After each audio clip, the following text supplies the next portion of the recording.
Hoy vamos a ver corriente eléctrica. ¿Ok? Entonces, ¿qué es esto de corriente eléctrica? Nosotros habíamos visto hasta ahora que un campo eléctrico en un conductor, en el interior de un conductor, en condiciones electrostáticas, era cero. El campo en un conductor era cero. Ahora ya nos estamos pasando a electrodinámica, porque lo que vamos a hacer es permitir que exista un campo eléctrico, después veremos quién lo va a imponer, de forma tal de poder acelerar esas cargas, o de hecho cargas, dado que estamos hablando de conductores, ¿no es cierto? Materiales conductores. Entonces, vamos a suponer acá un pedazo de conductor de una cierta longitud delta X, de área sección transversal A, donde vamos a poner unas cargas, o a dibujar cargas, las cuales vamos a suponer positivas. Si bien, en verdad, lo que va a suceder es el movimiento de electrones en sentido contrario al sentido convencional de corriente. Lo que vamos a ver en principio es corriente eléctrica, la cual se define simplemente como el flujo de carga en la unidad de tiempo. O sea que corriente eléctrica con la letra I va a ser igual a la variación de la carga en una variación de tiempo. En el límite, ¿sí? Esto es tomando elementos discretos. En forma más general, y va a ser la derivada de la carga respecto del tiempo.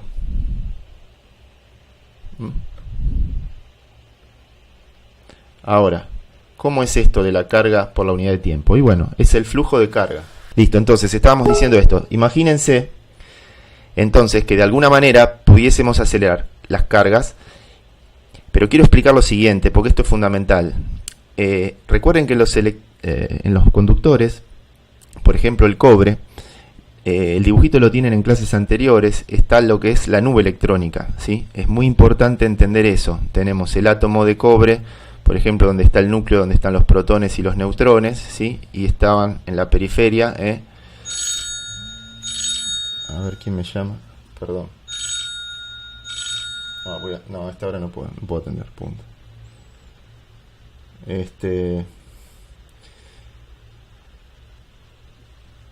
Bien, les decía que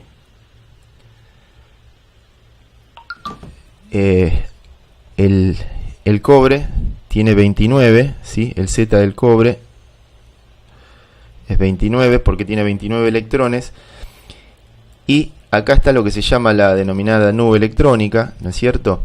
Y en la última órbita, habíamos dicho, vamos a suponer que fuese está el electrón de valencia, que en verdad está en la capa de conducción porque están solapadas en los conductores. Y lo que yo decía, la otra vuelta, esto es simplemente un repaso rápido, voy a hacer un copy-paste, es que en un metal se habla de la nube electrónica porque es como que en toda la estructura reticular los últimos electrones de cada átomo, ¿no?, son compartidos en la estructura, ¿sí? Por eso es que a temperatura ambiente, la agitación térmica, digamos, por agitación térmica, los electrones pasan de uno a otro, y es como que son todos compartidos, ¿se entiende? Entonces, por eso se le llama nube electrónica, porque es como que el último no pertenece a nadie y pertenece a todos, o puede pertenecer a cualquiera, ¿sí? Al que está al lado, o sea, no es de ninguno en particular y puede ser de todos, ¿ok? Y lo mismo con cada uno de todos los átomos con su último electrón. Entonces, está muy débilmente ligado al núcleo, por fuerzas electrostáticas, porque es el último, es el que está más lejos, fíjense el radio del último nivel, con lo cual esa es la gran propiedad de los metales, de poder conducir la electricidad justamente por esta característica. Entonces, una cosa es la velocidad que tienen, que es muy rápida, o sea, es bastante rápida, la velocidad vectorial media digamos, del electrón de conducción, que puede ser una cosa así, ¿sí? Y en verdad es muy rápida, pero la velocidad vectorial media va a ser 0, ¿sí? Y otra cosa es en presencia de un campo eléctrico. Todo esto que expliqué ahora es anterior a esto, a esas carguitas moviéndose, ¿está bien? Porque son conceptos básicos elementales para luego poder, si bien nos sirvió esto mismo para electrostática, ahora por eso lo estoy repasando, porque ahora en electrodinámica también es necesario entender cómo es que funciona el movimiento de los electrones. Cuando un electrón deja un lugar o una órbita de un átomo, por ejemplo llamémosle el átomo el 1, no sé, este es el 1, el 2 y el 3, de los miles de millones que hay. Bueno, imaginémonos. A ver, ¿se escucha bien? ¿Qué pasa?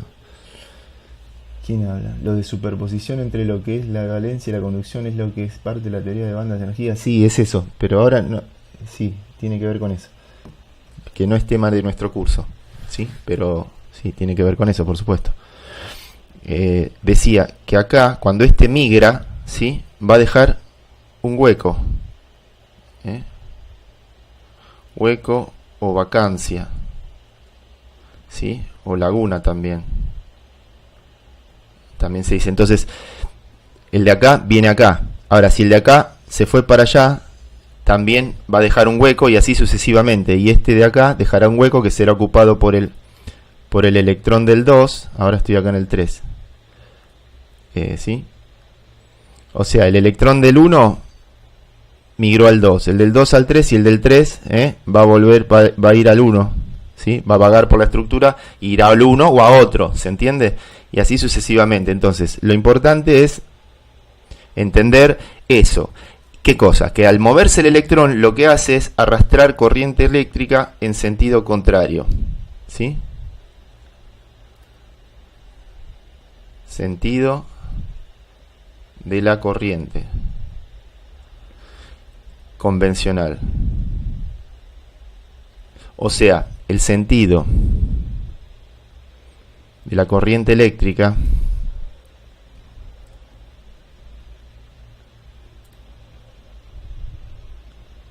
el sentido convencional de la corriente eléctrica es contrario al del movimiento de los electrones.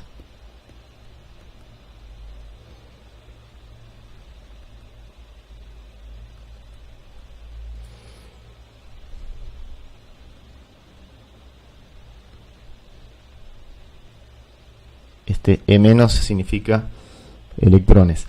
Entonces, todavía no sabemos ni cómo se mueven, porque todavía no dije cómo, pero les comento qué es lo que pasa. Esto es con la agitación térmica, o sea, todavía dije que, está bien, estas son microcorrientes, ¿sí? Porque estamos hablando de un electrón, lo más mínimo que hay, digamos. Ahora, esto es en ausencia del campo eléctrico, ¿sí? Nube de electrones, sistema así caótico, como está acá, como estoy mostrando, desordenado, movimiento todo aleatorio, velocidad vectorial media 0, pero velocidades altas, ¿sí? Estas son altas velocidades. ¿Sí? Ahora bien, ahora le vamos a aplicar acá un campo eléctrico a este conductor.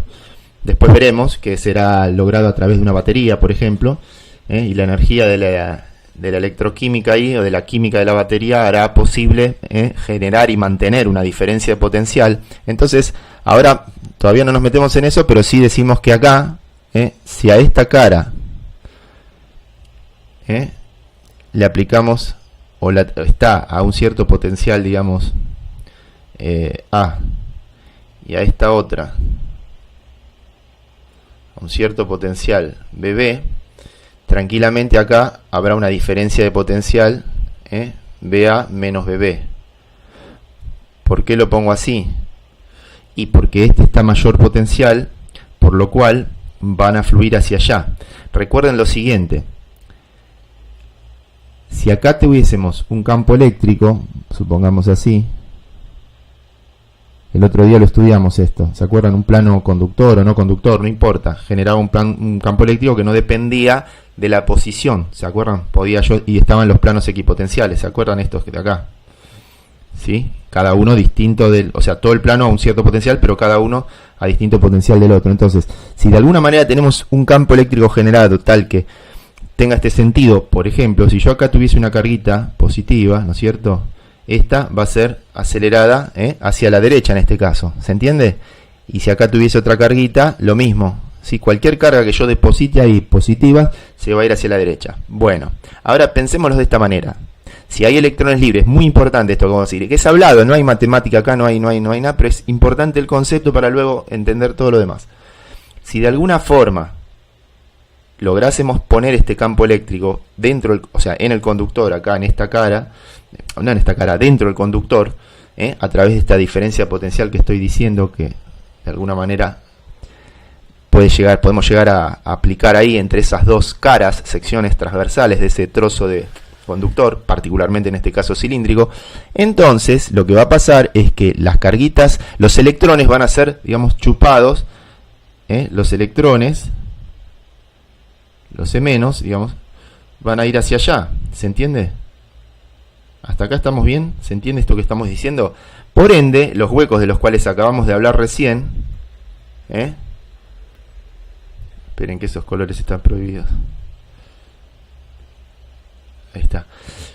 Los huecos estos, que son vacancias, se dice cargas positivas porque en verdad la carga positiva está acá en el núcleo. Está en los núcleos, porque los protones están ahí. ¿Ok?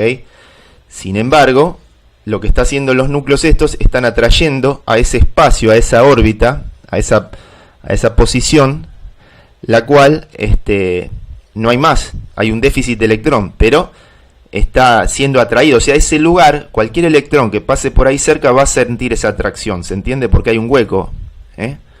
Entonces, eso es lo que justamente se desplaza, en este caso, en el mismo sentido del campo. Entonces vamos a poner nuestro campo eléctrico, vamos a ponerlo en rojo,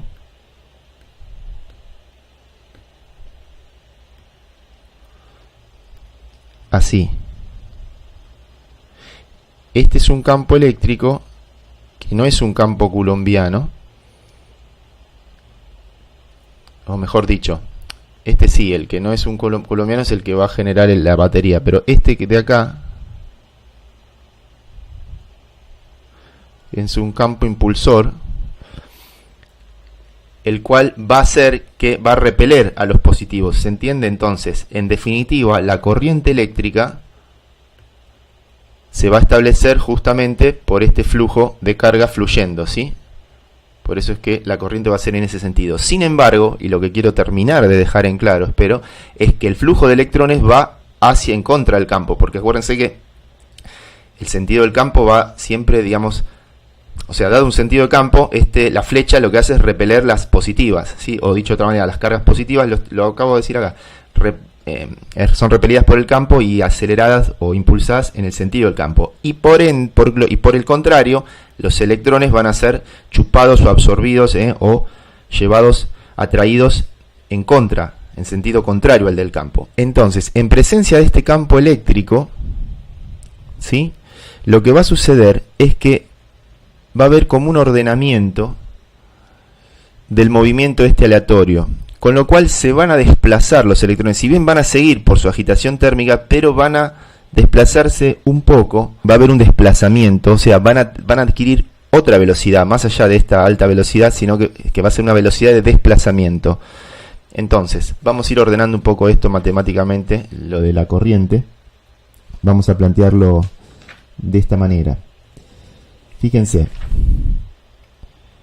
acá voy a volver a hacer el grafiquito para que no se...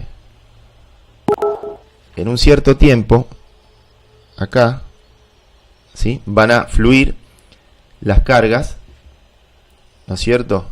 Acá está el campo eléctrico, vamos a ponerlo ahí, lo pongo afuera, pero bueno. Esto está potencial A, esto está potencial B, ¿sí? Entonces hay una diferencia de potencial BA, que es igual al potencial en A menos el potencial en B. Y entonces, ¿cuánta carga es la que pasa de un lado al otro? Bueno, suponiendo el número n como la cantidad de partículas, digamos, o de átomos que tengo por unidad de volumen, esto se mide en 1 sobre metro cúbico, ¿sí? Este 1 en verdad acá es número de átomos, vamos a poner así. Más que de átomos vamos a suponer de partículas, que es lo que nos interesa, o de cargas por unidad de volumen. Y entonces vamos a suponer lo siguiente: ¿cuántas, digamos, cargas voy a tener acá en este volumen? ¿Cómo calcular eso? Bueno, simplemente el volumen este de acá va a ser igual. Esto no es voltaje, vamos a poner volumen por las dudas.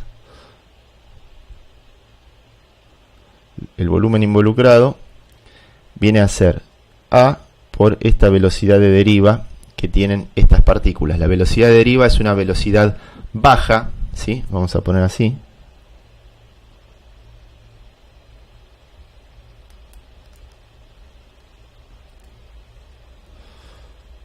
Velocidad de deriva de los electrones, o de desplazamiento.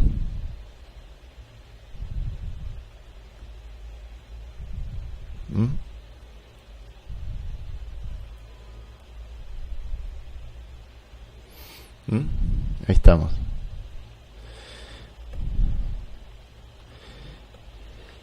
Entonces el volumen es simplemente el área, si lo multiplicamos por la velocidad de cada partícula, ¿no es cierto? Y acá esto, recuerden que teníamos un delta X, ¿sí? O sea, el área por el delta X, vamos a ponerlo así. Vamos a ponerlo así.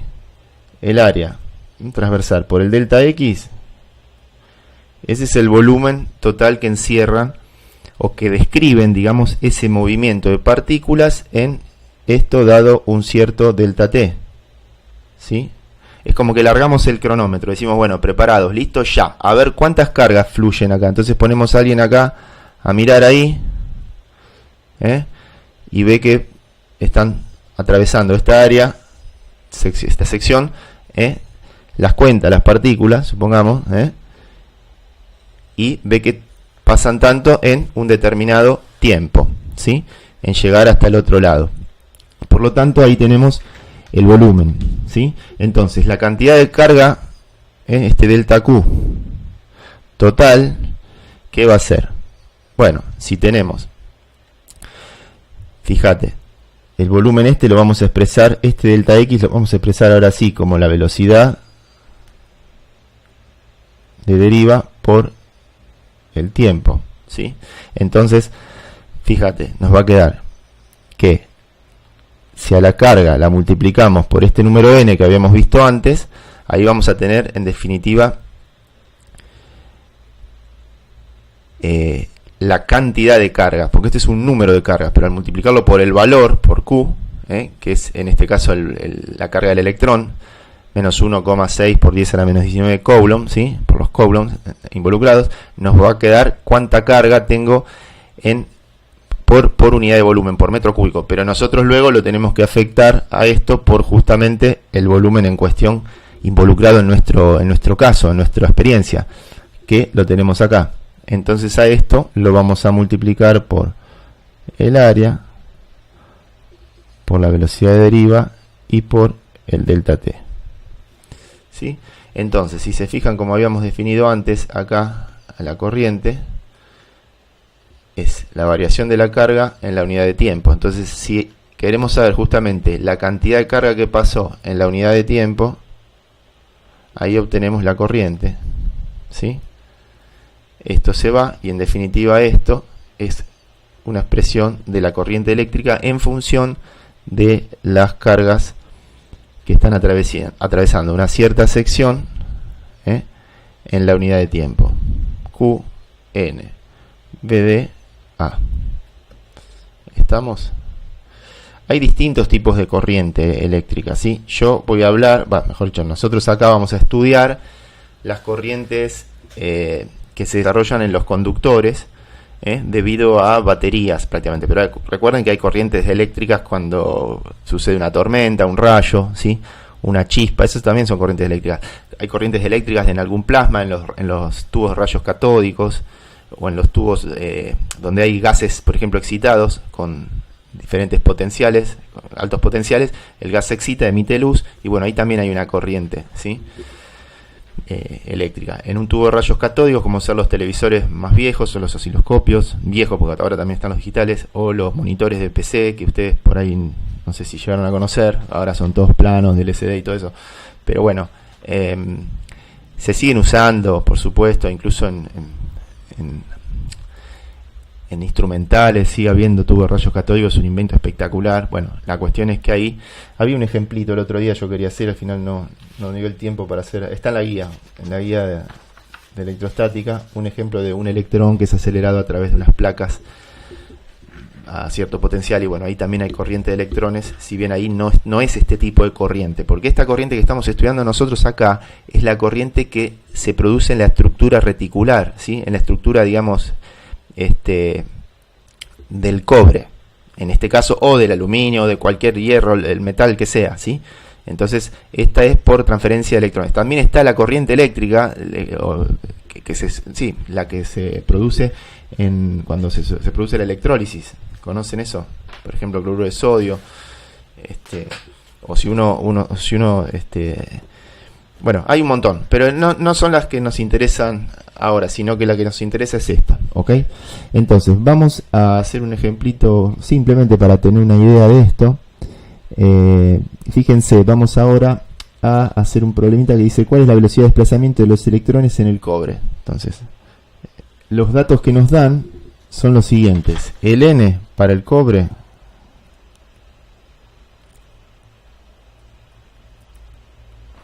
es igual a 8,47 por 10 a la 28, ¿no es cierto?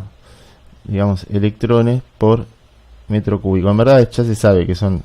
No voy a poner electrones porque se va a confundir como si fuera la carga. Y esto no se mide en Coulomb por metro cúbico. Esto es 1 sobre metro cúbico, ¿está? Y después te dicen que el radio del cable, o sea, estos electrones, la velocidad te la piden en un conductor, ¿no es cierto? Cilíndrico, o sea, el diámetro del cable es igual a 0,815 milímetros de longitud del diámetro. Y la corriente es igual a 1 amper. La corriente eléctrica se mide en amper. Yo no lo puse, pero el amper, que es una de las unidades básicas, vamos a ponerlo acá arriba. La unidad de corriente eléctrica es el Coulomb por segundo, ¿sí? Y esto es igual a amper. Ampère, en honor a André Marie Ampère, el francés, el físico que estuvo estudiando todas estas cosas, entre muchas otras. Entonces, fíjense que lo que hay que hacer es hacer un calculito nomás, ¿sí? Hacemos este cálculo, la ecuación la tenemos acá, acá, entonces despejamos la velocidad de deriva, y esto va a ser igual a la corriente dividido Q por N por la sección transversal. Como es un cable cilíndrico, vamos a poner acá conductor cilíndrico. Entonces va a ser una cosa así, de lo cual, o sea, donde acá está el diámetro que me estaban diciendo, ¿sí? Entonces, esto va a ser 1 amper sobre la carga, que es 1,6, tomamos el módulo, por 10 a la menos 19 Coulomb, por N, que es 8,47, por 10 a la 28, por la sección transversal, que ¿cuánto va a ser? Es pi por radio al cuadrado. Esto es lo mismo que decir pi por diámetro sobre 2 al cuadrado. Entonces, ¿esto cuánto vendría a ser? Ojo que acá esto, ojo las unidades, ¿no?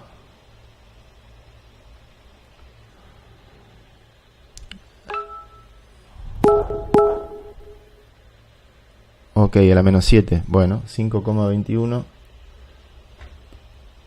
por 10 a la menos 7. A ver, alguno que chequee, ya que estamos. Milímetros es 1 a la menos 3 metros.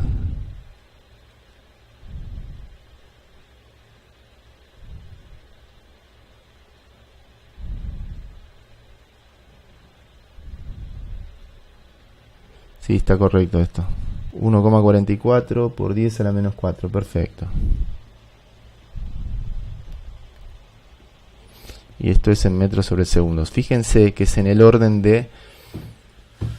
Es bastante poquito, ¿sí? Es una velocidad bastante baja.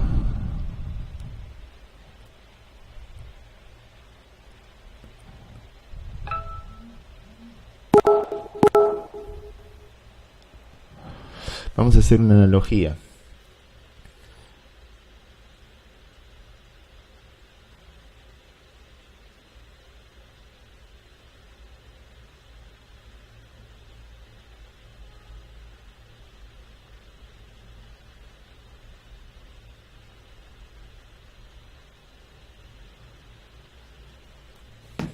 Bueno, lo que les quería comentar es que fíjense que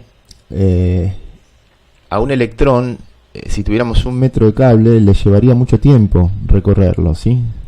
Supongamos que queremos saber cuánto tarda. Vamos a poner pregunta B. Vale física 1 acá. Si bien es un modelo, ¿no? En verdad está todo lo cuántico, pero bueno, se ha podido medir esta velocidad y son velocidades en ese orden, dependiendo del material. Por supuesto estamos hablando de materiales que no están contaminados, ¿sí? Homogéneos, isotrópicos, bueno, en fin. La cuestión es que esto es muy simple. Fíjense, un metro de conductor a esa velocidad, el tiempo, fíjense, el delta t, ¿a qué va a ser igual? A la velocidad de deriva por la distancia. Perdón. La distancia dividido la velocidad de deriva. ¿Y esto a qué es igual? Son 7060, aproximadamente 7060 segundos, ¿no es cierto? ¿Está bien?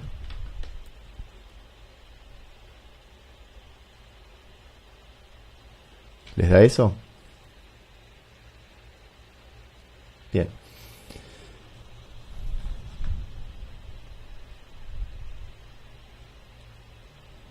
Fíjense que 3600 segundos es aproximadamente 2 horas.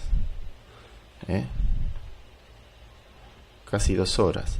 Y uno dice, ¿cómo? Y bueno, porque justamente es una velocidad de desplazamiento. Se va desplazando esa nube. Ahora, ¿cómo es el tema de la conducción? Si cuando uno prende la luz, se prende instantáneamente. Bueno, vamos a suponer el ejemplo de una manguera, para poder hacer la analogía. Si uno tuviese una manguera o un caño rígido, vamos a decir, el cual está lleno de agua, acá es lo mismo como el conductor. El conductor está lleno de electrones libres, ¿se entiende?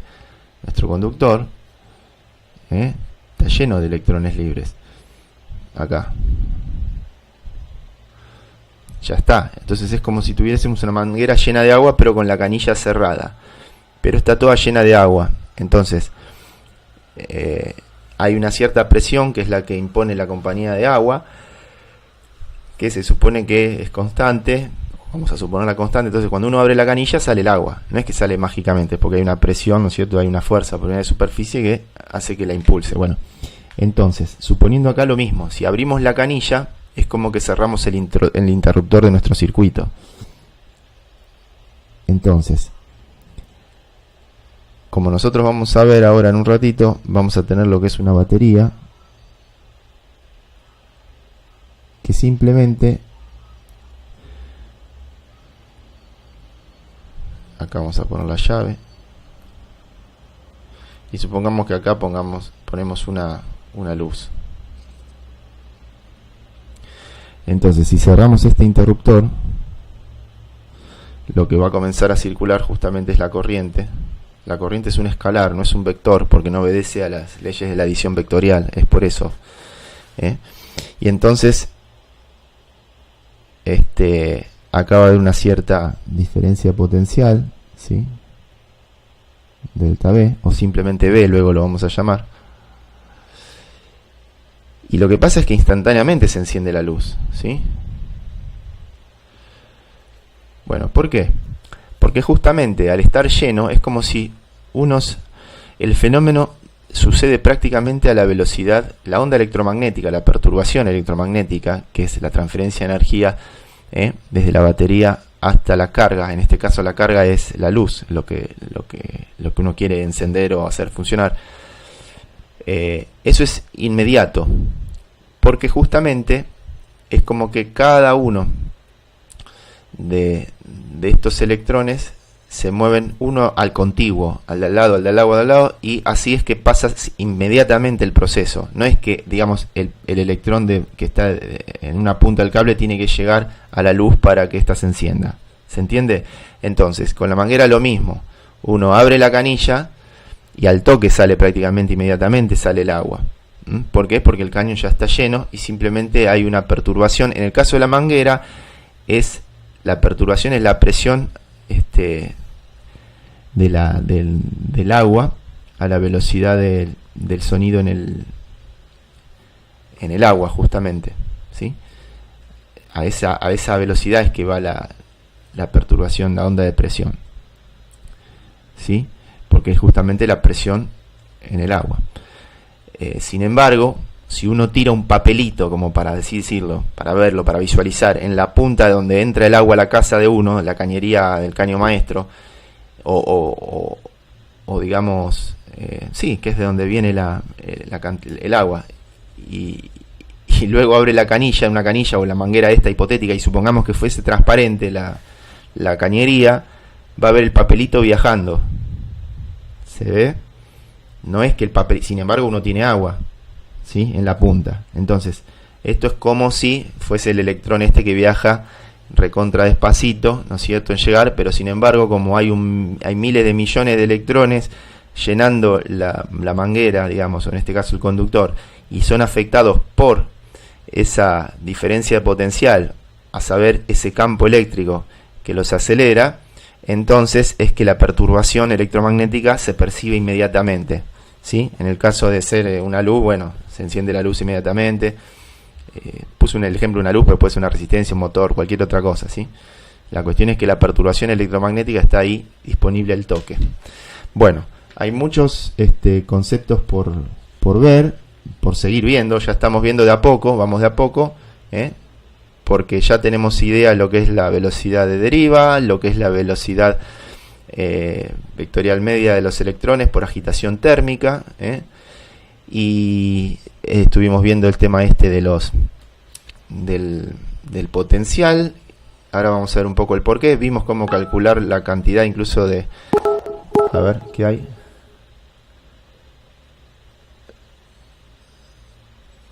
Pregunta sobre el gráfico. El sentido de la diferencia potencial es de más a menos, dijimos. Sí.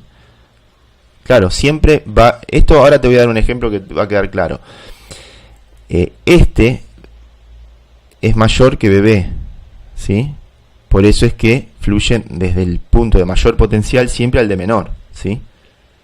Siempre el flujo, digamos, de corriente, o sea, no el flujo de electrones, porque los electrones van al revés, ¿sí? Por lo que ya explicamos, no quiero ser reiterativo, pero las cargas positivas, vamos a decir, que obviamente, lo sigo diciendo por las dudas, que a alguno no le quede claro, son electrones que se mueven en sentido contrario, que arrastran huecos, en sentido contrario al movimiento de los electrones, ¿sí? Por convención se estableció que la corriente es en el sentido del campo eléctrico, o sea, de las cargas positivas, ¿sí?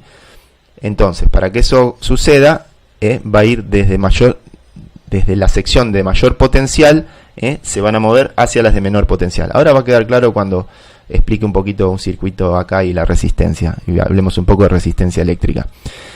Vamos a ver ahora el concepto de resistencia eléctrica, ¿sí?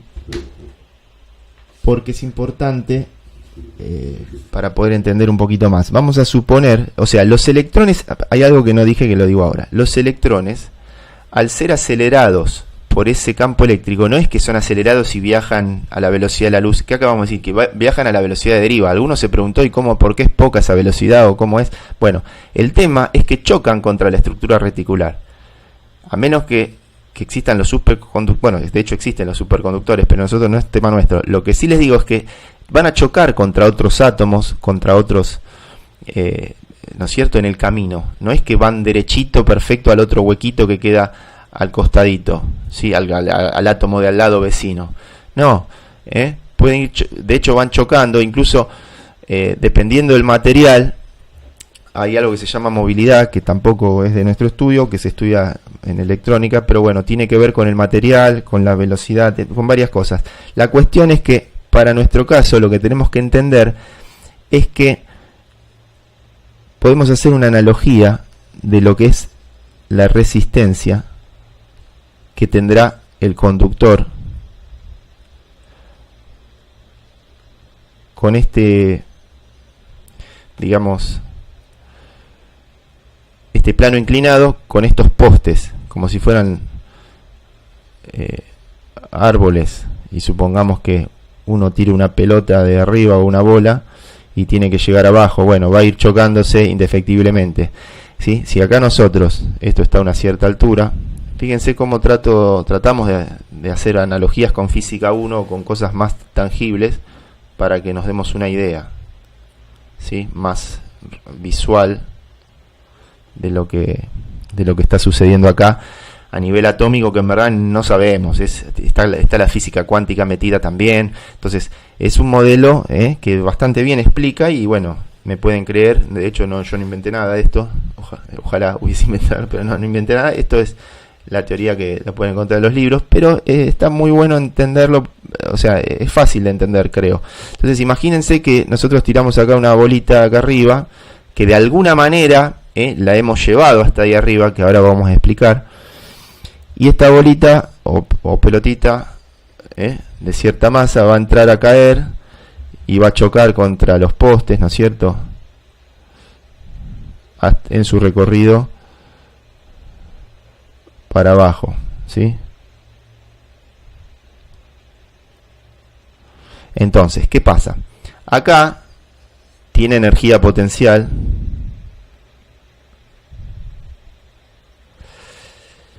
y acá se supone que tienen, o sea, energía potencial, vamos a decir, alta, ¿sí? A medida que esta energía potencial, o mejor dicho, que las bolitas estas van bajando, van confiriendo en los choques energía hacia los postes, ¿sí?, cuando chocan contra ellos. Y a su vez también adquieren energía cinética. Pero fíjense que siempre están chocando y transfiriendo energía a la estructura. Bueno, de forma similar es lo que sucede con los electrones, que van chocando, ¿sí?, con los átomos al tratar de buscar su hueco, digamos, vecino, ¿sí? Entonces, también hay impurezas en el cobre, no todos los materiales son perfectos, ¿no es cierto? Hay varios otros factores, pero principalmente son los choques con la estructura reticular. Esto es análogo a lo que se llama resistencia eléctrica, ¿sí?, donde lo que ahora vamos a ver, que el concepto es el que acabo de explicar. En esos choques, las cargas, digamos, transfieren energía como energía interna, porque se la brindan al material, y hace que se caliente, ¿sí?, y de hecho eleve su temperatura. Entonces, al circular corriente eléctrica por un conductor, no ideal, obviamente, un conductor normal y común, digamos, siempre va a haber elevación de la temperatura. Entonces, la resistencia es una propiedad que tienen los materiales, más que propiedad, es así, es lo que pasa, lo que sucede, cuando circula una corriente, tal que se oponen, es la propiedad que tienen de oponerse justamente al paso, al paso o al flujo de carga, ¿sí? O sea, oponerse a la corriente eléctrica. Entonces, acá tenemos otro componente, que esto es una batería o fuente.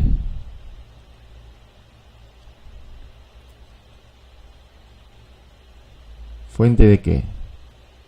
Fuente de tensión.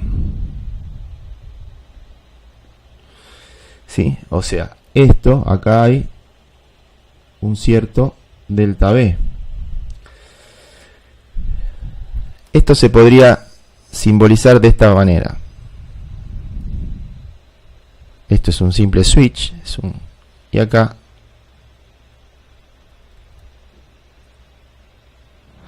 a esto se lo simboliza con la letra R, y cuando acá simplemente vamos a poner B, ¿sí? Esto va a ser análogo, ¿sí? Lo ponemos así por una cuestión de practicidad. También se le suele llamar FEM. Bueno, no, vamos a poner así, un cierto voltaje. Ahora después vamos a hablar de lo que es la FEM, fuerza electromotriz. Y en esta resistencia es que se va a disipar en forma de calor por efecto Joule la potencia, o mejor dicho, la energía provista por esta batería. La batería viene a ser como una bomba impulsora de fluido, una bomba hidráulica que lo que hace es elevar un fluido de una cisterna a un tanque, por ejemplo. En este caso, supongamos que oficiaría de bomba una persona acá, que estuviese juntando las bolitas que llegan acá, de alguna forma, supongamos que la misma persona viene, las junta y las coloca acá arriba, ¿sí? Entonces tiene que hacer un trabajo de juntar espera que voy a correr esto, de recoger, digamos, estas bolas de acá,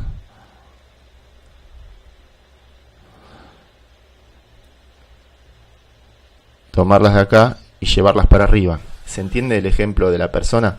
Entonces, esta persona tiene su propia energía interna, porque tomó la sopa, comió la comida y tiene fuerza, ¿sí? Hasta que se canse de hacer ese trabajito. Bueno, eso es cuando se acaba la pila, o se corta, sí, en caso de una batería, ¿no es cierto? La propiedad que tienen las baterías o las fuentes de tensión, por ahora vamos a hablar de fuentes ideales, ¿sí? Después voy a hablar de lo que es una fuente real. Pero cuando hablamos de fuentes ideales, quiere decir que es capaz de mantener su diferencia de potencial sin importar la cantidad de corriente que ésta provea.